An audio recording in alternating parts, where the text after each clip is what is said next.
네, 우리 하나님 말씀 데살로니가 후서 3장 1절 말씀입니다. 네, 차이신 줄 알고 봉독 드리겠습니다. 마지막으로 형제들아 우리를 위하여 하나님께 기도하기를 주님의 말씀이 너희 가운데서와 같이 속히 전파되어 영광스럽게 되고 또한 우리가 부당하고 악한 사람들에게서 구출되게 하소서 하여라.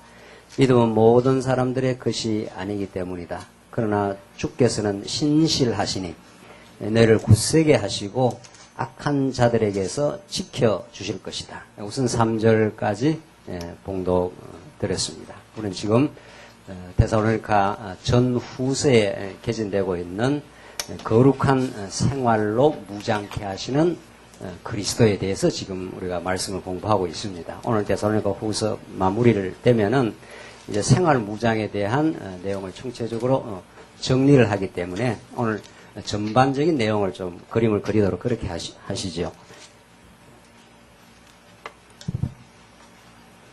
예, 데살로니가 후서가 생활 무장의 이제 마지막 부분이 있는데 우리가 지금까지 공부한 대로 진리, 생활, 체제,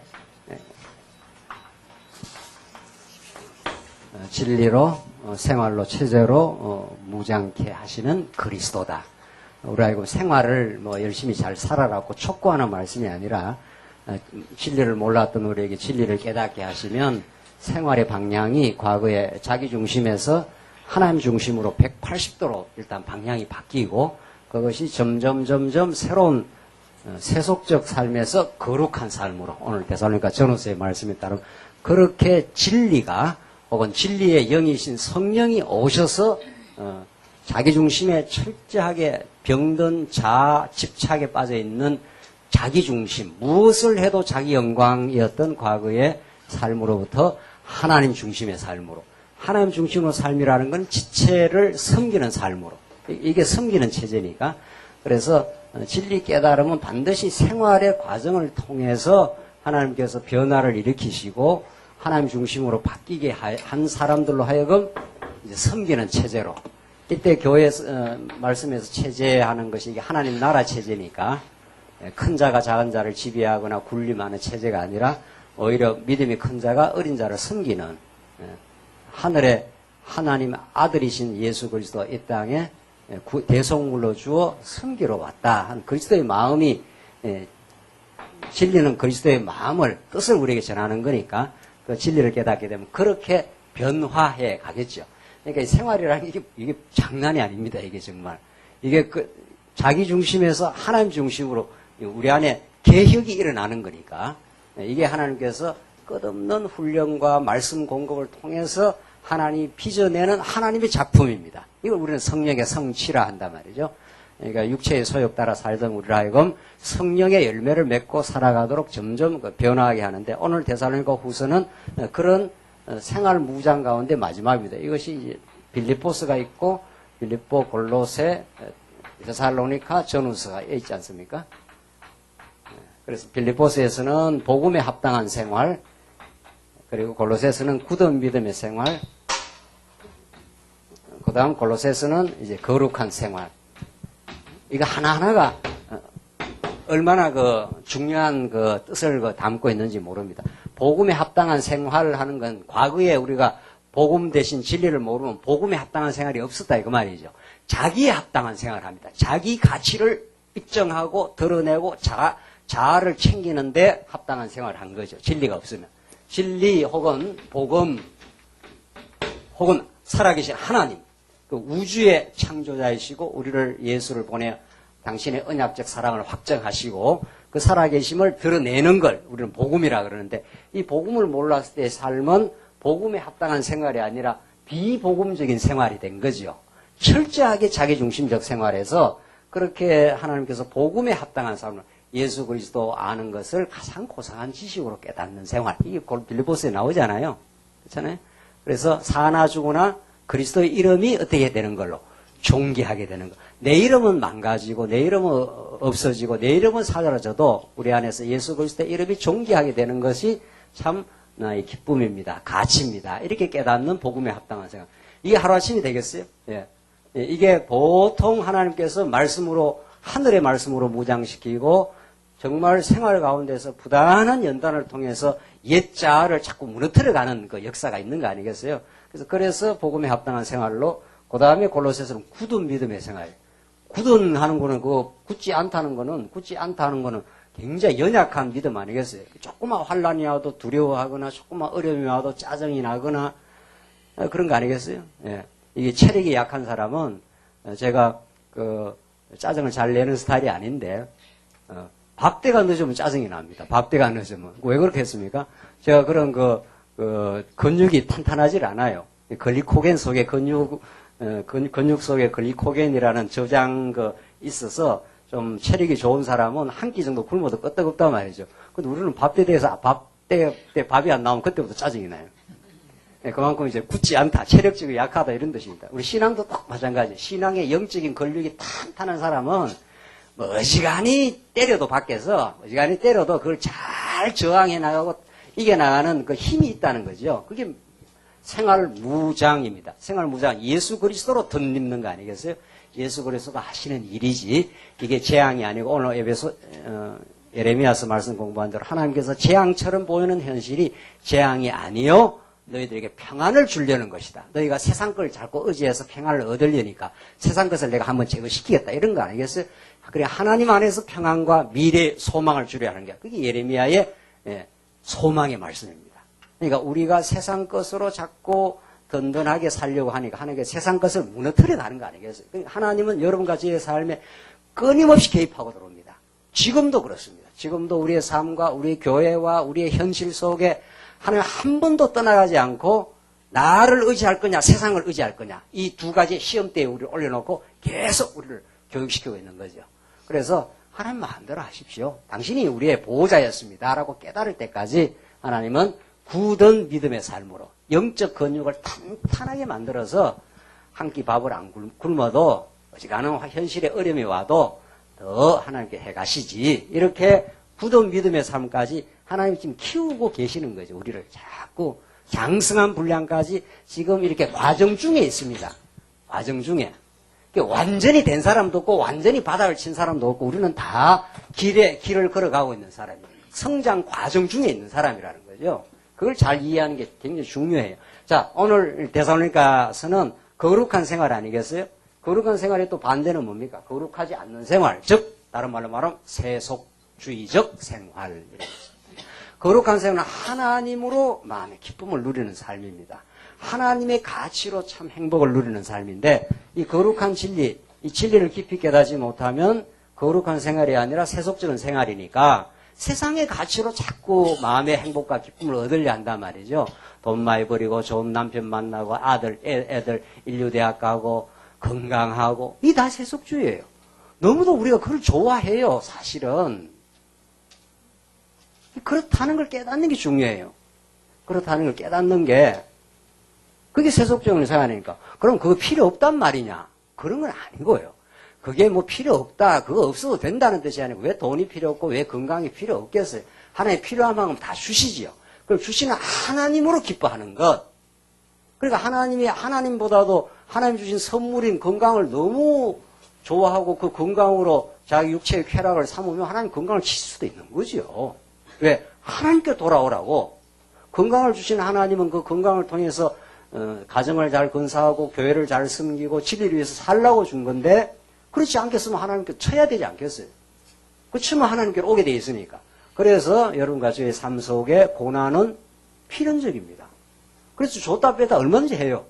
하나님 뭐 우주 만물을 다 가고 계시는데 여러분과 저에게 그 물질을 주려고 생각하면 안 주시겠냐 말이죠. 그래서 이렇게 많이 연단을 받다 보니까 아 하나님 필요한 거 꼭 주시겠구나 이 믿음은 오더라고요. 우리한테 꼭 필요한 거 있습니까 없습니까? 하나님 보실 때 우리한테 꼭 필요한 거 꼭 있습니다. 지금 그대로 있는 겁니다. 그 이걸 줘서 하나님으로 오지 않으니까 하나님 한 번씩 어떻게 해야 되겠어요? 그건 여러분이 이야기 하셔야 되는데 걷어가야 되겠죠. 그게 물질이든 건강이든 명예든 권력이든 그게 하나님의 사랑이라 그런답니다. 예. 하나님의 은혜라 그럽니다. 그래서 우리는 모든 것이 합력하여 어떻게 한다고요? 선을. 그 모든 것 속에는 하나님이 주시기도 하고 거둬 가시는 것도 있다는 거 아니겠어요? 그래서 거룩하게 만들어 가십니다. 그러니까 우리 성도의 삶의 목표가 거룩하게 되어져 가는 것. 그래서 궁극적 목표는 하나님 영광, 하나님 여호와 살아계심을 깨닫는 것. 하나님을 자꾸 깨달아가면, 진리를 자꾸 깨달아가면은 이런 삶이 점점 아름다운 열매로 나옵니다. 요거 자체가 목적이 아니고 요거는 하나의 우리의 구체적인 과정적 목표인데 이게 이루어졌을 때 나는 과거에 대단히 세속적 사람이었는데 하나님 나를 이렇게 거룩한 삶으로 하나님으로 기쁨을 누리고 교회 생활 섬기는 걸 참 행복으로 누리고 그렇잖아요. 예. 누가 연보를 하겠어요. 연보라는 건 자기 걸 버리는 건데 연보는 너무도 거룩한 삶입니다. 연보뿐만 아니고 봉사 모든 게 마찬가지지만 그걸 자기의 충만이 온 사람이라야 자기 걸 버려요. 그러니까 이렇게 연보를 하든지 교회 봉사를 하든지 뭘 했을 때 이건 정말 성령이 하시는 일입니다. 이게 성령의 성취니까 우리가 신약성경 전체가 이게 성령이 오셔서 예수님 오시고 성령이 오셔서 교회 설립하고 양육하고 무장하고 투쟁하고 승리하기까지 성령의 뭐라고 합니까? 이거를 성취 이렇게 말하는 거니까. 그래서 데살로니가 후서는 점점 우리를 거룩한 삶으로 하나님이 인도를 하십니다. 하나님이 개입하시고 여러분과 저로 하여금 벗어나지 못하게 해요. 어떻게도 때려서라도 자꾸 하나님 중심으로 오도록 만들어서 마침내 성화의 완성이 죽음입니다. 우리가 마침내 우리가 성도가 이 땅에 살다가 죽을 때가 그 거룩함이 완성되는 날입니다. 육체 때문에 거룩함 생활이 자꾸 방해가 된단 말이죠. 육체가 있으니 육체가 사단의 도구가 되는 거 아니겠어요? 육체는 먹어야 살고 육체는 경쟁하고자 하고 그러니까 그런 것들을 하나님께서 옛사람을 자꾸 처복종시켜 나가면서 점점 거룩한 삶으로 하나님 인도를 하십니다. 그래서 데살로니가 오늘 후서가 그런 거룩한 생활의 실제인데 우리 지난 시간 1장에서는 합당한 성도로 생활하고 2장에서는 굳은 믿음 신앙으로 생활하고 오늘 3장은 규모를 갖추어 생활합니다. 적어드리죠. 이게 새로 강론집에 나온 거니까 1장이 합당한 성도로 생활하고 2장이 우리가 이미 공부했습니다. 2장이 굳은 신앙으로 생활하고 오늘 본문이 규모를 갖추어 생활합니다. 규모를 갖추어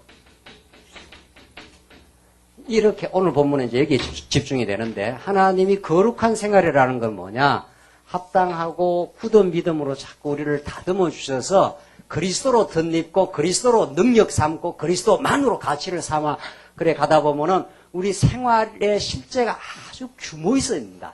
질서 있게 된다 이런 뜻입니다. 그러니까 복음을 설픈하게 들으면 우리 말씀 운동에서도 로마서 한 권 듣고 나면은 모든 게 정리된 것 같은 그 느낌을 받지 않습니까? 내가 전에는 율법 지키고 사는 줄 알았는데 그게 아니구나. 율법이라는 게 우리를 죄를 깨닫게 하고 예수 그리스도 안에서 의롭다함을 덧입어 우리가 하나님 앞에서 살아가는구나 하는 로마서 한 권만 깨달아도 막 헐헐 과거에 율법 아래 있다가 자유를 얻는 그 기쁨을 누리지 않습니까?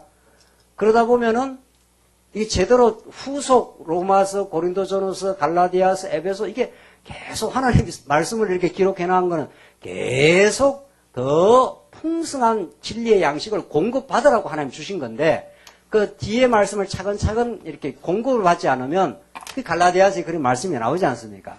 진리를 말씀을 깨달은 것이 그 은혜를 육체의 기회로 삼는다고. 하나님이 은혜를 깨달았으니까 이제 내 마음대로 살아도 되는 거구나. 내가 이제 율법 지킬 필요가 없구나. 그러니까 오늘 꼭 안식일이 아니니까 교회를 왜 한 번씩 빠져도 좋고. 이제 이런 방종적 삶이 나온다는. 그게 아직 성숙하지 않은 삶. 그 과정도 있는 겁니다. 그 과정도 알고 보면. 우리 신앙 성장 과정에. 왜 애들 엄마가 너무 사랑하고 다 끌어놔주고 실수해도 다 용납하면, 엄마는 뭐든지 용납하는 거니까. 내 마음대로 좀 해도 되겠네. 이렇게 되는 거 아니겠어요? 그러나 그게 철이 없는 거죠. 그러나 점점 자라서 부모의 사랑을 더 깊이 깨닫고 부모가 얼마나 고생해서 자기를 키웠다는 걸 알면 그렇게 안 되죠. 학교 안 가. 내가 먹기 싫은 거 안 먹어. 이런 식의 어린아이 같은 투정이 없어지고 학교도 가고 일하러 나가고 고생도 기꺼이 하려고 하고 오히려 부모를 위해서 내가 고생하겠습니다. 이렇게 되는 거죠. 이게 성숙하는 거 아니겠어요? 이게 규모를 갖추어 생활하는 겁니다. 자, 그러니까 말씀을 정말 논리적으로 체계적으로 차근차근 잘 그냥 일용할 양식으로 오늘 우리가 지금까지 우리 에베소서부터 쭉 이 신학은 쭉 공부를 해왔지 않습니까? 그러니까 생활 무장의 마지막 꽃이 마지막 열매가 규모를 갖추어 생활하는 거라고 보면 틀림없습니다. 쭉 하나님께서 복음을 우리 깨닫게 해서 복음이라는 건 하나님의 나라 아닙니까 이게. 복음이라는 것은 창세전 예수 그리스도 안에서 우리를 하나님이 예정하사 예수 그리스도로 구속을 우리가 받아 성령으로 인치심을 받아 너희를 하나님의 자녀로 만들어 너희가 하나님의 교회에 예수 그리스도를 머리로 한 하나님의 교회로 너희를 하나님이 정해 놓으셨다. 이게 에베소서가 말하는 교회 복음이에요. 하나님 나라에 관한 복음 아니겠어요? 그러니까 우리가 예수 그리스도의 지체가 되어 교회의 지체가 되는 것, 다른 말로 말하면 하나님 나라 백성이 되는 것, 구약식으로 말하면 다윗 왕국의 백성이 되는 것, 그 기쁨을 누리는 건 우리가 한 게 하나도 없다는 거예요. 우리의 공로, 우리의 행위를 내나가 한 게 아니라 하나님이 만세전에 은혜로 예정하셨다. 그리고 그 은혜를 우리 가르쳐주기 위해서 예수가 당신의 아들이 피 흘려 십자가에서 피를 흘려주었다. 우리가 한 게 아니다, 정말. 우리 부모가 엄청난 고생을 해서 나를 지금까지 키워줬다. 그래서 대학 졸업할 때 부모님 모시고 오면은 그 사각모를 누구한테 씌워주는 겁니까? 내가 잘나서 대학 졸업했어. 이런 부모, 이런 망나니 같은 자식은 없는 거 아니겠어요? 대학을 졸업하려면 옛날에 얼마나 그 우골탑이라고 소뼈를 다 갈아서 그 대학 졸업하듯이 옛날, 요즘은 조금 더 보편화가 됐지만은, 그러니까 대학 졸업하면은 졸업 사각모를 누구한테 씌워주는 겁니까?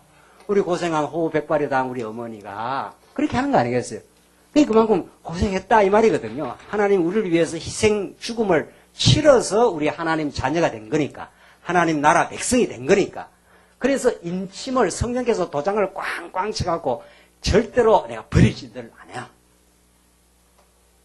이게 성령의 인침이거든. 도장을 쳤다는 거 아니에요. 계약 도장을 딱 쳤기 때문에 어떤 경우에도 너는 예수 그리스도의 지체야. 이게 하나님 나라입니다. 이게 하나님 나라.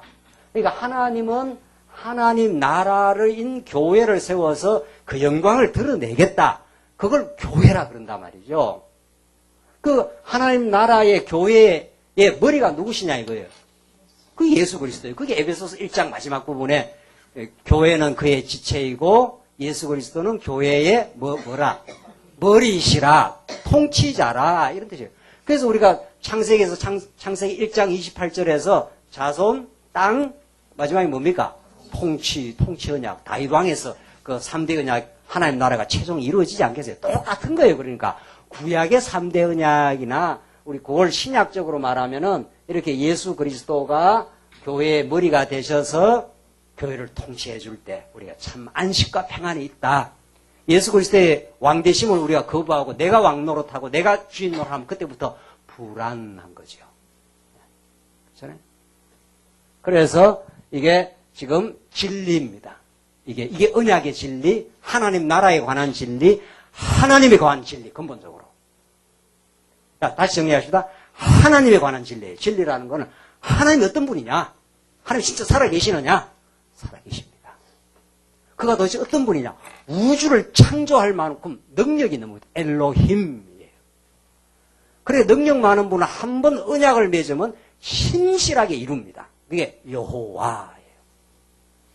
그 여호와가 예수를 그리스도로 언약대로 보내셨다. 이게 예수는 그리스도예요. 그 그리스도는 왕이시기 때문에 모든 교회 성도를 다스린다. 통치자다.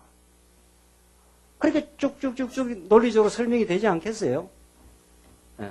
그래서 이 진리는 하나님에 관한 진리, 하나님 여호와에 관한 진리, 예수는 그리스도에 관한 그 진리가 우리를 지체 삼아서 뭘로 예정하셔서 구속하셔서 인치셔서 전적으로 하나님의 주권과 은혜로 그래서 하나님 나라를 이루어 주었으니 그걸 누리게 한다는 거예요. 생활 중에. 그걸 누려요. 그 생활이라는 건 맨날 고난만 오는 게 아니고 고난만 오면 어떻게 살겠어요, 우리가. 부모가 애를 불러가고 매만 때리면 어떻게 하겠어요? 안 되잖아. 매만 때리면 맞아 죽어요. 맞아 죽으니까 그 집에서 못 견디잖아. 어떻게 필요할 때 한 번씩 때리는 거지. 그 부모님 자식 다 길러봤으니까. 때리지만 그 다음에 어떻게 해요? 호호 하고 어떻게 해요? 싸매 주잖아요. 하나님 꼭 위로하셔요. 그래 두려워할 거 없어요. 하나님이 지금 우리를 잠깐 깨닫게 하기 위해서 어려움을 주긴 하지만 반드시 싸매줘요. 반드시 싸매줘요. 예수 그리스도 안에서 평강이 있다는. 그래서 이런 진리가 이런 생활에서 자꾸 우리가 깨닫고 자기 중심이든 나를 하나님께 자꾸 무너뜨리고 하나님 중심으로 점점 이렇게 키워서 생활 속에서 천국을 누리게 하나님이 하신다는 겁니다. 그렇게 훈련이 잘 된 성도는 어디로 가는 겁니까 이제? 어디로? 섬기로 체제무장으로. 그러면 목사로도 세우고 장로도 세우고 권사로 세우고 이렇게 잘 무장이 된 성도는 자꾸 이제 성도들을 정말 섬기고 기쁨으로 잘 그렇게 살아가도록. 그래서 이런 그 흐름 속에서 오늘 본문이 이제 규모를 갖추어 생활한다 하는 우리가 설명을 지금 하고 있는데 3장 1절을 봅시다. 어떻게 규모를 갖추는가? 우선 마지막으로 형제들아 우리를 위하여 하나님께 기도하기를 주님의 말씀이 너희 가운데서와 같이 속히 전파되어 영광스럽게 하고 또한 우리가 부당하고 악한 자들에게서 구출되게 하소서 하여라. 그러니까 기도하게 하는 것은 기도는 반드시 그 앞에 언약의 말씀이 있고 하나님이 언약하셔서 언약을 이루지 않습니까? 언약하셔서 반드시 언약을 성취하는데 언약을 이루시는 하나님의 능력을 보여주는 가운데 반드시 하나님은 기도하지 않으면 안 되도록 만듭니다. 이때 기도가 뭡니까? 내 뜻을 구하는 게 아니라 기도는 언약의 말씀을 깊이 잘 모르고 내 뜻대로 자꾸 살려니까 하나님의 환난과 어려움을 줘서 내 뜻을 꺾는 과정이 기도입니다. 그러니까 이 기독교 기도를 언약의 말씀으로 정리를 안 하면 하나님 앞에 내가 문제가 있으면 빨리 이 문제를 어떻게 해달라고 기도하면 하나님 안 듣습니다. 그 기도를. 그 문제를 줘가지고 너의 뜻을 꺾으려고 하나님께서 지금 어려움을 주는 건데 그 어려움 속에서 자기 뜻을 꺾고 주의 뜻대로 되게 하시옵소서. 주님의 뜻대로. 오늘 찬양대 찬양이 그거 아닙니까? 살든지 죽든지 어떻게 해요? 주님의 뜻대로 하시옵소서. 그래서 기도라는 거는 이게 입으로 하는 게 아니고 온몸으로 하는 겁니다. 하나님 내 뜻대로 안 되더라도 당신의 뜻대로 되어서 내가 신앙이 자라게 하시옵소서. 하나님이 여호와이심을 더 기억하게 하시옵소서. 이게 기도예요.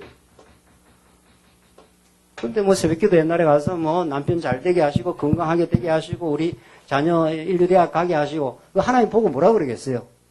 그건 네 뜻이잖아. 그거는 네 좋은 거 아니야. 그거 안 들어주지 하나님께서. 하나님의 뜻을 하나님이 언약이 하나님의 뜻이니까 하나님의 뜻대로 내가 포기되게 하시옵소서. 환난 속에 하나님을 잘 기억하게 하시옵소서. 환난이 빨리 지나가게 하는 게 아니라 환난 속에서 주님을 더 기억하게 하시옵소서. 주님을 놓지 말게 하시옵소서. 이게 우리 기도입니다. 그러니까 이거 나오잖아요. 기도가 주님의 말씀이 너희 가운데서와 같이 속히 전파되어 영광스럽게 하고 주님의 말씀이 전파되고 영광스럽게 되기를 기도하라는 거예요. 지금 데살로니가 성도는 여러 가지 환난 중에 있는데 또한 우리가 부당하고 악한 사람들에서 구출되게 하소서. 또 이건 맞죠. 하나님께서 부당하고 악한 사람들을 통해서 연단을 그치기도 하지만 또 거기에서 또 벗어나야 또 교회를 섬길 수도 있는 거니까. 하여라. 믿음은 모든 사람들의 것이 아니기 때문이다. 믿음은 아무나 주는 게 아니고 하나님이 작정하고 예정한 사람에게 선물로 주시는 거니까. 그러니까 우리가 복음을 전파한다 해서 모든 사람을 자꾸 믿게 하려고 그러면 안 되는 거죠. 그냥 복음이 이렇습니다. 하나님 살아계시고 언약에 신실하십니다. 이렇게 증거하면 그 중에 하나님께서 찾아가서 믿게 할 사람들을 하나님께서 믿음을 주시는 거죠. 3절. 그러나 주께서는 신실하시니 너희를 굳세게 하시고 악한 자들에게서 지켜주실 것이다. 이게 하나님의 신실성입니다. 언약의 신실성. 신실이라는 말 뜻이 무슨 말 뜻입니까? 신실하다는 말은 예?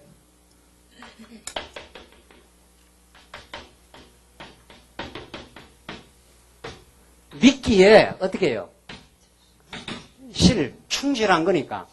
하나님은 믿기에 충실한 분이다. 믿을 만한 분이다. 믿어진다 이런 뜻입니다. 왜? 언약하시면 반드시 하나님 나라를 이룰 거니까. 지금은 그 언약의 나라를 이루는 과정에서 연단을 줄 뿐이니까 지금. 하나님께서 반드시 신실하기 때문에 굳세게 해줄 것이다. 그래서 지금 이 도표를 꼭 기억하십시오. 진리 생활 체제인데 생활은 이 약한 우리들, 약하고도 우리는 악합니다. 인생은 원래. 그런 우리들을 선하고 강한 인생으로 이렇게 점점 굳세게 만드는 중입니다. 지금 우리가 여기 와 있을 수도 있고, 여기 와 있을 수도 있고, 뭐 이쯤 와 있을 수도 있고. 사도 바울도 아주 악한 다메섹으로 달려가던 악한 사도 바울을 방향을 틀어가지고 그리스도의 장성한 분량까지 점점 굳세게 만들어갑니다. 지금.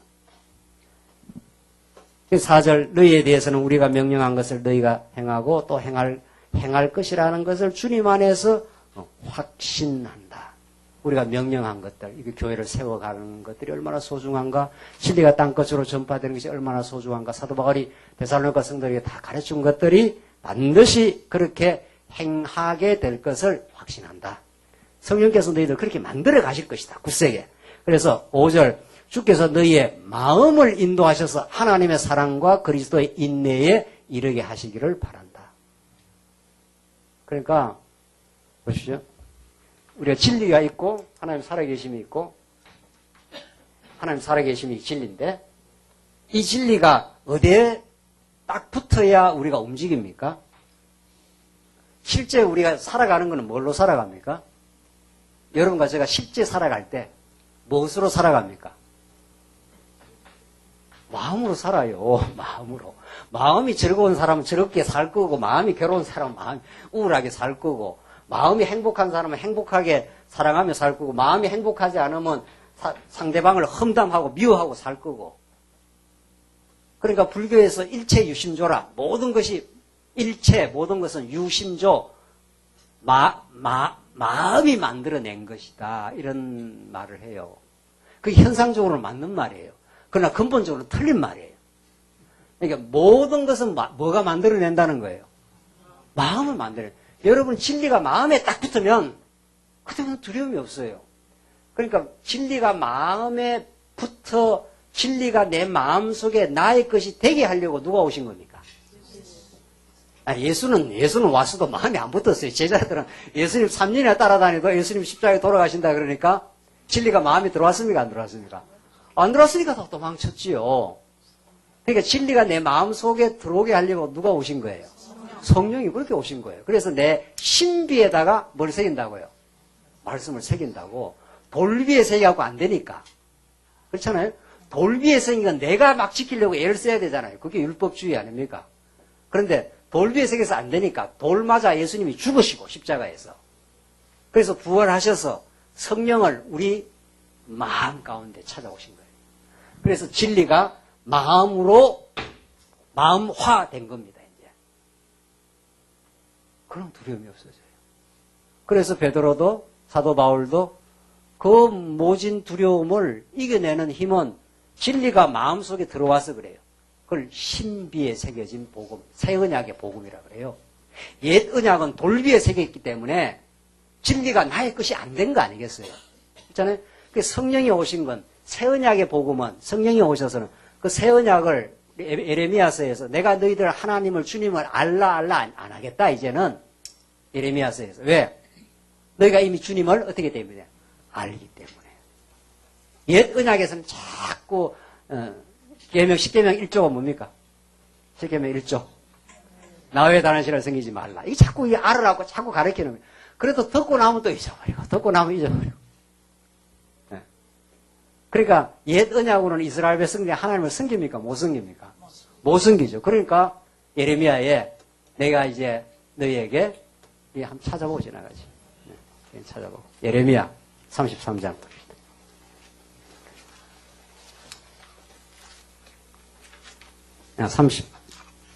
예레미야 31장입니다. 31장 31절. 예레미야 31장 31절.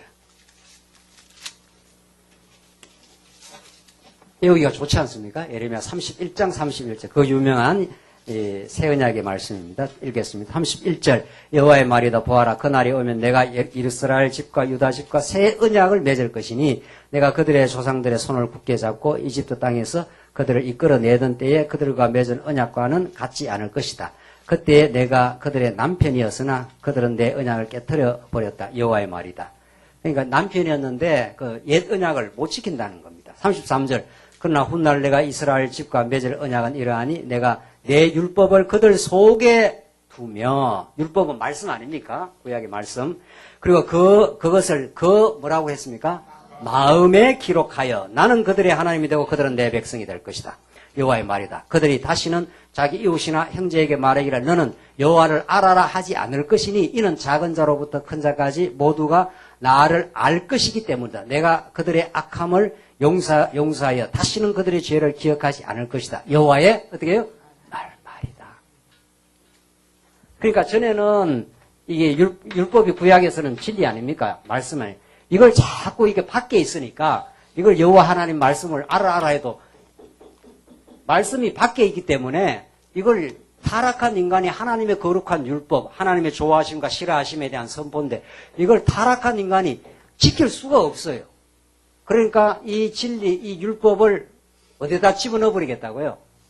마음에다, 너희들 마음 속에다 집어넣어 버리겠다. 그 율법이, 진리가 내 마음이 왔기 때문에 그때부터는 내가 사는 대로가 뭐대로 사는 겁니까? 진리대로 사는 겁니다. 그렇잖아요? 그러니까 진리가 너희를 자유케 하리라고 해서 말씀이 육신이 되어 오신 예수 그리스도가 성령께서 우리 마음속에 찾아오면은 이제는 맺히는 열매가 무슨 열매가 맺혀요? 성령의 열매가 맺혀요. 성령께서 자꾸 말씀을 깨닫게 해서 하나님 나라에 관한 진리를, 하나님 살아계심에 관한 진리를 자꾸 깨달으면 자기도 모르게 그렇게 된다니까요. 진짜. 그래서 교회에 나오는 것도 점점 즐거워지고 섬길 마음이 생기고, 그래서 마음이 진리로 결합이 되는 것, 진리가 마음 안에 들어오는 것, 이게 성령의 성취입니다. 분명하죠? 이게 이제 성령 안에서 우리에 이루어지는 일입니다. 그래서 데살로니가 후서 다시 한번 가봅시다. 주께서 너희 마음을 인도하셔서 라는 이런 말이 너무 중요한 말이에요. 그러니까 하나님, 우리 마음에 그 깨달음이 없으면 우리가 주를 위해 살 수가 없잖아요. 하나님의 사랑과 그리스도의 인내에 이르게 하시기를 바란다. 그래서 주님께서 결국은 성령을 보내셔서 우리 마음에 깨달음을 주시고 마음의 확신과 평안을 자꾸 주셔서 이제 하나님의 사랑과 그리스도의 인내에 이르게, 그러니까 어려움이 와도 잘 이렇게 견뎌갈 수 있는 건 마음이 탄탄해야 그걸 견뎌야 되지 않겠나요? 6절 봅시다. 6절. 6절로 9절은 이제 드디어 이제 규모 있게 행하고 애써 주야로 일하여 본을 받게 생활합니다. 보십시다. 형제들아, 우리가 우리 주 예수 그리스도의 이름으로 너희에게 명령하니 너희는 무질서하게 행하며 우리에게서 받은 전통을 따라 행하지 않는 모든 형제를 피하여라. 그러니까 교회 생활은 무질서한 신앙생활이 아니라는 거예요. 내 하고 싶으면 하고 말고 싶으면 말고 이런 게 아니라는 거예요. 그 어린아이 때 하는 이야기입니다. 그게. 적어도 이미 데살로니가 후서는 이제 곧 체제 무장으로 넘어가는데, 그렇잖아요. 어린아이들은 그럴 수 있어요. 아주 갓난 애기, 크는 애들은 엄마 내 학교 가기 싫어. 이건 뭐 아주 어린 애들이에요. 한 5학년, 6학년 되면 그런 말 안 해요. 당연히 학교 가서 열심히 배워야 내가 성장하고 사회생활을 내가 건전하게 할 수 있다고 점점 크면 그걸 알기 때문에 내가 좋다고 하고 내가 싫다고 이렇게 변덕스럽게 안 한단 말이에요. 그래서 이게 무질서한 신앙생활이 아닙니다. 마치 우리가 믿음 안에 어느 중국에서 오신 권사님인데, 목사님, 이 자유라는 말을 다시 정리를 해달라고. 자기가 신앙생활을 하다 보니까 진리 안에 자유를 얻어서 자유라는 게 마음대로 하는 게 자유냐? 그거 아니에요. 그 마음대로 하는 건 방종이에요. 어린아이예요. 성숙한 자유가 있는 겁니다. 이 자유 중에 우리가 예수를 믿고 자유를 얻잖아요. 죄에서 자유를 얻잖아요. 죄에 살다가 죄에서 자유를 얻으면 처음에는 좀 이게 미숙해요, 이게. 우리가 말씀 깨닫고 처음에는 미숙한 겁니다. 누구나. 그래서 이게 점점 자라면 미숙한 자유에서 성숙한 자유로 전진을 합니다. 이걸 건덕의 생활이라 그래요. 그러니까 미숙한, 아직도 복음을 깊이 못 깨달으면 내 마음대로 해요. 내 마음대로. 내 마음대로라는 게 자기 좋은 대로, 자기 욕망대로. 뭐 예수님 안에서 내가 다 구원을 얻었으니까 뭐 교회 가고 싶으면 가고 말고 싶으면 말고, 봉사를 하고 싶으면 하고 말고 싶으면 말고. 그 장로님이 그래서 되겠어요? 장로님이 내가 오늘 교회 가고 싶으면 가고 말고 싶으면 말고 이렇게 해서 그 장로님이 되겠냐 말이죠. 그렇지 않잖아요. 장로님은 또 실제로 좀 어려움이 있어도. 그래도 이렇게 어려움을 소화를 해내고, 그래서 정말 진리와 교회 성도를 위해서 어려움을 소화해내고 이렇게 어떤 일을 해가지 않습니까? 목사도 마찬가지고 우리 권사님들도 마찬가지고. 그래서 이 자유라는 게 아주 미숙한 자유를 마치 굉장히 자유를 누리는 것처럼 착각하면 안 된다는 거죠. 미숙한 자유가 있고 성숙한 자유가 있는 겁니다. 성숙한 자는 사도 바울은 내가 자유하였으나 많은 사람을 그리스도를 위하여 많은 사람을 더 구원해 내려고 다른 사람의 종이 된다 그랬어요. 사도 바울이 왜 많은 교회의 종이 되어서 그 고난의 길을 가느냐 말이죠. 자유한 사람이니까 그거 안 가도 아무 상관없잖아요. 근데 성숙한 자유이기 때문에 이 미숙한 자유는 아주 자기 중심이에요. 교회 생활도 아주 개인주의적이에요. 네, 개인주의적. 다른 사람이 어떻게 생각하는지, 이렇게 하면 다른 사람이 어떤 영향을 미치는지, 이런 지체와의 어떤 관계를 생각하는 그런 상상력이 없는 거죠, 어린아이들은. 어른들은 안 그래요. 내가 이런 행동을 하면 이게 교회에 미치는 파장이 있겠구나, 이렇게 하기 때문에 그 행동과 언어와 행동을 이렇게 조심하지 않나요? 그렇잖아요? 그래서 우리가 점점 성숙한 자유로 자라갑니다. 그러니까 질서가 있는 거죠. 그러니까 미숙한 자유는 아주 무질서한 거죠. 내가 하고 싶으면 하고 말고 싶으면 말고 이렇게 된다는 거예요. 근데 그렇지 않아요. 너희는 무질서하게 행하며 우리에게 받은 전통을 따라 행하지 않는 모든 형제를 피하여라. 그는 경계해라. 오히려 교회에서. 7절 너희는 어떻게 우리를 본받아야 할 것인지 스스로 알고 있으니 나오잖아요. 그 사도 바울도 여기부터 자랐습니다. 사도 바울도 자라서 점점 사도 바울은 상당히 그리스도의 형상을 담는 본받는 수준까지 하나님이 바울을 이렇게 올려놓은 겁니다. 그러면 뒤따라가는 사람도 신앙생활 저렇게 하는 거지. 그 교회는 반드시 믿음의 선진이 필요한 거고 하나님이 그렇게 세우시는 거죠. 그 교회는 그 교회의 지도자의 수준만큼 가는 겁니다. 그게 목사가 될 수가 있고 그게 장로가 될 수 있고 그게 권사가 될 수 있는 겁니다. 새로 찾아온 성도들은 말씀을 배우면서 우리 장로님이 이렇게 신앙생활 하시는 거구나. 지교는 이렇게 돌보고 이렇게 사랑하고 연보는 이렇게 헌신하고 어려운 일이 있을 때 이렇게 짐을 지고 이렇게 하는구나 하는 걸 다 보고 배우는 거 아니겠어요? 그리고 교육은 말로 되는 측면이 있고 그 다음에는 본을 따라 하는 측면이 있습니다. 점점 자랄수록 말이 안 먹힙니다. 어릴 때야 우리 초등부 다니고 어릴 때야 자꾸 말로 하지만 크면 클수록 엄마 아빠가 어떻게 하는 걸 보고 그냥 한다는 거 아닙니까? 그래서 이 교육처럼 무서운 게 없습니다. 아무리 말로 빛과 번쩍에 빛 좋은 개살구처럼 해도 안 통한다는 거예요. 이게 본 게 있기 때문에. 그래서 우리 교회에서 성도님들이 어떻게 자꾸 사도 바울을 하나님께서 그렇게 키워내신 거죠. 너희는 어떻게 우리를 본받아야 할 것을 스스로 알고 있으니 우리는 너희 가운데서 무질서하게 행하지 않았고 나오잖아요. 사도 바울은 이때는 많이 이제 성장했을 때니까 무질서하게 행위 안 했습니다.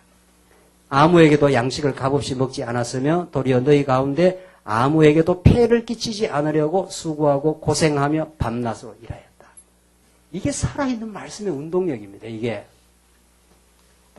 사도 바울은 그냥 바리새인으로 그냥 있었으면은 고생 안 하고 얼마든지 살 수 있는 사람이에요. 육신적으로는 바리새인이요. 가말리엘 문화의 그 당시에는 종교 귀족 중에 귀족 아닙니까? 근데 왜 이 고난과 이 예수의 세계로 바울이 뛰어들어가지고 오늘 본문의 말씀대로 수고하고 고생하며 밤낮 없이 일했다. 이게 바울의 본이다. 이렇게 살아. 이렇게 사는 거야. 예수 믿으면 이렇게 수고하며 사는 거야. 우리 교회 일꾼된 우리 성도님들은 우리 후진들에게 던지는 메시지는 그렇게 말로 되는 게 아닙니다. 말로만 되는 건 아닙니다. 그냥 이렇게 수고하고 땀 흘리고 교회 생활을 그렇게 하면 너나 없이 그것들이 다 알게 모르게 교육적 감화력을 갖고 있습니다. 가장 강력한 교육적 감화를 갖고 있습니다. 그게. 말과 행동이 일치 안 되면 아무 그게 울리는 꽹가리가 되는 거죠. 9절, 이는 우리에게 권리가 없어서가 아니라 우리 스스로 너에게 본을 보여 우리를 본받게 하려는 것이다. 왜 내가 권리가 없겠느냐? 내가 말씀을 내가 전했으니까 얼마든지 육신의 것으로 거둘 권이 있지 않느냐? 바울이 고린도 전서에서도 이야기했지 않습니까? 그러나 바울은 오히려 고생을 자처하고 수고하고 그렇게 살아가도록 하나님이 그렇게 하신 거예요. 그게 뭡니까? 이게 지금 거룩한 생활 중에 규모 있는 질서 있는 생활입니다. 그래서 우리 교회가 잘한다는 것은 성도님들이 우리 가정 경제가 잘하고 교회가 잘한다는 건 성도님들이 다 땀 흘리고 수고하는 겁니다. 교회에서뿐만이 아닙니다. 저는 우리 삶의 성도들의 삶의 현장을 한 번씩 이렇게 경험하게 되는데 여러분들이 직장에서 열심히 수고하지 않습니까? 그거 교회를 위한 겁니다. 그게 가정을 위한 직접적으로는 가정을 위한 거고 부양하는 자녀들을 위해서 일하는 거고 또 크게 보면은 그게 하나님 나라 교회를 위한 것들입니다. 그런 그 긍지와 기쁨이 있는 거죠. 우리 믿는 사람은. 안 믿는 사람도 열심히 직장에서 일하고 믿는 사람도 열심히 일하는데 의미가 달라요. 완전히 달라요. 의미가. 안 믿는 사람은 자기 정력을 위해서 열심히 일하는 거고 우리 믿는 사람은 믿는 일터가 하나님이 나라를 위해서 거기서 훈련받고 거기서 얻어들이는 소득을 가지고 여러분들 연보도 하고 그러지 않습니까? 그러니까 그 직장이 얼마나 고귀한 겁니까? 그게. 그 일이 그냥 내가 루트가 말한 대로 너희들 신부들만 성직자로 착각을 하는 모양인데 그게 만인 제사장을 가리켰던 내가 구두 수성공이 되어도 이게 성직이야. 그래서 구라파 문화가 바뀌었습니다. 왜냐하면 그때만 해도 신부들만 성직자래요. 거룩한 직업, 성직. 그리고 루터가 아니야. 하나님이 이 땅에서 우리 하게 한 모든 게 거룩해. 모든 게. 돈 버리는 들 거룩하고 설거지 하는 것도 거룩하고 우리 주부들 애 키우는 것도 거룩하고 거룩하지 않는 게 하나도 없어. 우리에게는. 모든 게 하나님께서 주신 거룩한 일이고 그걸 통해서 하나님을 배우고 그걸 통해서 교회를 우리가 섬길 수 있으니까. 그렇게 우리는 구분되지 않아요. 오늘 교회와 직장, 교회와 가정이 우리는 일원론적으로 완전히 통합되어 있는 거니까. 그걸 규모를 갖춘 생활, 거룩한 생활이라고 그래요. 이런 신앙의 감각이 없으면 일주일에 한 번만 신앙생활 합니까? 우리가? 아니잖아요. 오늘 와서는 말씀 깨닫고 성도와 기쁨으로 교제를 나누고 정말 헌신할 거 있으면 봉사할 거 있으면 봉사를 하고 얼마든지 사도 바울이 오늘 말한 대로 수고하고 고생하며 밤낮으로 일했다. 그것이 내가 하나님 나라를 영광을 위해서 일하는 것이다. 이런 긍지와 자부심. 이게 우리 예수 믿는 사람에게 필요한 거죠. 그래야 정말 또 일주일 내내 그런 기쁨이 있는 것이요. 그래서 그렇게 애쓰고 수고해서 버린, 물질처럼 중요한 건 없는 거예요. 제가 그 신문에 글을 썼는데, 물질이 없으면 우리 죽어요, 육신은. 그러니까 이 땅에 물질은 메시아예요. 돈은 메시아라니까요, 이 땅에. 여러분들 지금 물질이 없으면 당장 없으면 어떻게 됩니까? 육신은 죽어요. 하나님이 그렇게 만들어 놨어요. 그렇게 귀중한 물질을 우리는 교회에 와서 어떻게 하는 겁니까? 믿음 따라 다른 지체와 진리를 위해서 버리는 거 아니겠어요? 이거는 놀라운 하나님의 은혜입니다. 내가 장로니까 이쯤은 해야지. 그건 가짜고 정말 기쁨을 가지고 그렇게 헌신하고 봉사한다는 것은 하나님 그 마음을 받으시고 그 하는 사람이 기쁨이 있는 거죠. 이미. 그래서 바울은 이렇게 했습니다. 10절 우리가 너희와 함께 했을 때도 너희에게 명령하기를 누구든지 일하기 싫어하거든 먹지도 마라라고 하였다. 이게 얼마나 강한 표현입니까? 일하기 싫어? 먹지 마. 먹지 마라는 말은 무슨 말입니까? 죽어 이런 말이에요. 그만큼 강렬하다는 겁니다. 그만큼 우리 예수 믿는 사람은 이 땅에 열심히 노동하고 열심히 일하고 하나님께서 맡기신 그 일은 참 소중해. 그게 진짜 거룩한 생활의 꽃이야. 그게 규모를 갖추어 신앙생활 하는 거야. 그래서 우리가 들으니 너희 가운데 어떤 이들은 무질서하게 행하여 아무 일도 하지 않고 일만 만들고 있다고 한다. 아무 일도 안 하고 일 안 하니까 일만 사고만 치고 다닌다 이 말입니다. 얼마나 신앙이 어리면 그러냐 말이죠. 병들었으면 신앙이 건강하고 신앙이 점점 성숙해 간다면 그렇게 안 된다. 그래서 우리 성도님들이 이런 말씀이 자기 말씀이 되어서 일주일 동안 살아가는 그 삶의 기쁨과 보람이 있고 정말 건전한 사회인으로 건전한 직업인으로 이렇게 자라는 성도가 교회도 일꾼이 되는 겁니다. 이런 이들에게 우리는 주 예수 그리스도 안에서 명령하고 또 권면하니 조용히 일하여 자기의 양식을 먹도록 하여라. 자기 열심히 건강한데 열심히 일해서 자기 양식을 먹고 자기 양식만 먹는 게 아니고 다른 지체를 위해서 애쓰고 수고하고 그런 기쁨을 가지고 교회를 헌신할 때 얼마나 그게 하나님의 영광이냐는 거죠. 형제들아 선을 행하다가 낙심하지 마라.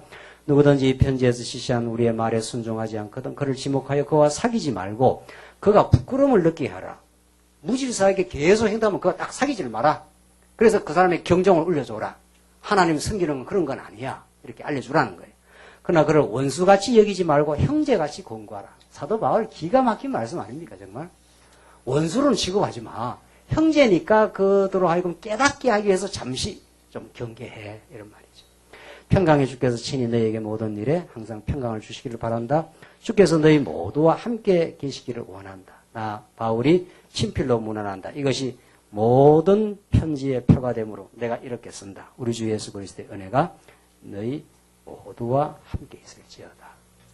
그래서 오늘 거룩한 생활은 합당한 성도 굳은 신앙으로 하나님이 인도하셔서 마침내 조용히 자기 일을 잘 감당하는 그래서 다른 사람에게 폐가 되지 않고 오히려 다른 사람을 섬길 그런 준비와 태도와 그런 것이 잘 정착된 사람으로 하나님이 진리가 그렇게 무장을 시켜서 그 다음에 어디로 전진합니까?